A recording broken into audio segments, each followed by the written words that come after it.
Now let's talk a little bit about therapy of dissecting aortic aneurysms. The medical therapy consists of controlling hypertension, since the high blood pressure is really putting a lot of stress on the aneurysm. You want to decrease the force of systole, and this is done in an emergency with dissection with intravenous drugs. Intravenous sodium nitroprusside and beta-blocking drugs markedly decrease the pressure, and they decrease the stress on the aneurysm. Since dissections can be fatal because of rupture, usually there is some form of intervention, either surgery or angioplasty with a stent to control the aneurysm.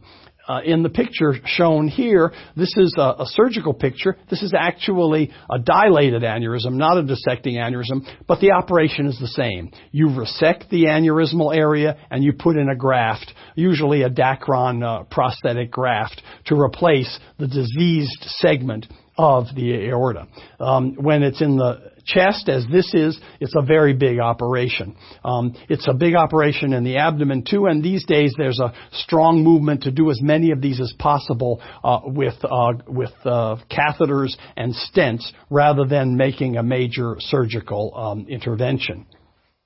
Just to remind you that although dissection is a life-threatening condition, they are much less common compared to the abdominal aortic aneurysm. This is really, and shown here in a slide, a pathology specimen, shows you a clotted abdominal aortic aneurysm. This is much more common than dissection, and usually the symptoms are much less impressive. The dissection patient has severe maximum symptoms at the onset. The chronic dilated aneurysms may cause intermittent sort of nagging pain, but usually, unless they rupture, won't cause the severe pain that the dissection causes.